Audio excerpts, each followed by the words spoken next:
Other studies showed that among mice fed a high-fat diet, those given resveratrol didn't gain as much weight as those not given the drug. Sinclair believes that resveratrol actually changes the physiology of the mice. The proof, he says, is in the post-mortem.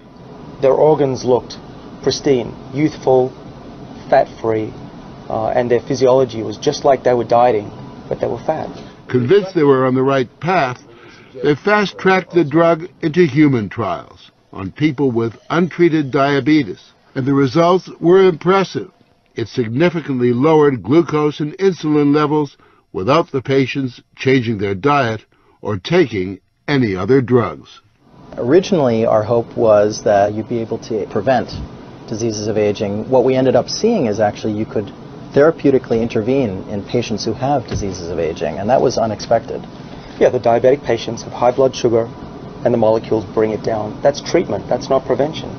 Sirtris is now developing what they say is a much more potent synthetic version of resveratrol that will also soon go into human trials, this time on cancer patients.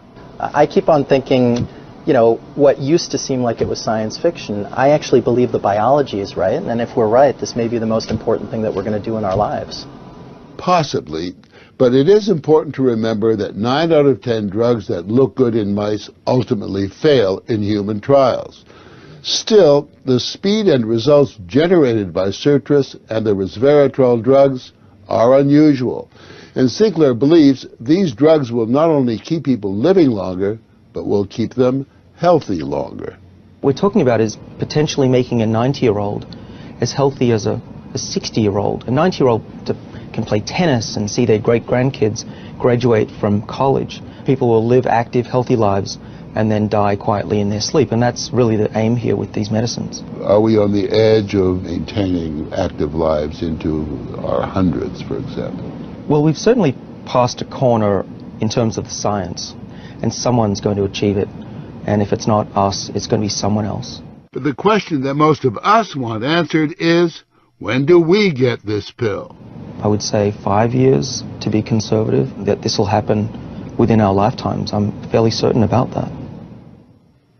One measure of the potential of this research, Dr. Sinclair and Dr. Westfall's little startup company was recently bought by the pharmaceutical giant GlaxoSmithKline for almost $750 million.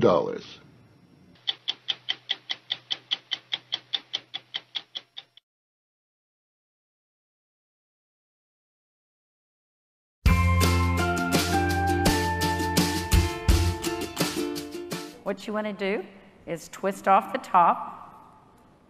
You want to squirt out a very small amount. Flip the lid over and reseal it. So you can use this vial 2 or 3 more times. Is tap a very, very thin layer. I'm just tapping a very thin layer on her skin, but you want to leave it about 10 or 15% damp on the skin. Do not rub it all the way in because the product works as it's drying, so you want it to allow it to do this. Okay, I'm going to start a timer. I can't see the... Now, you haven't seen anything yet. You can use Instantly Ageless before or after your makeup. First of all, you want to do all your preventative maintenance and all the good stuff first.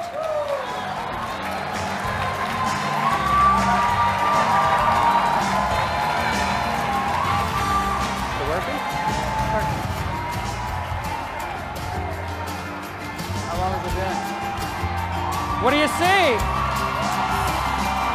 What are you thinking?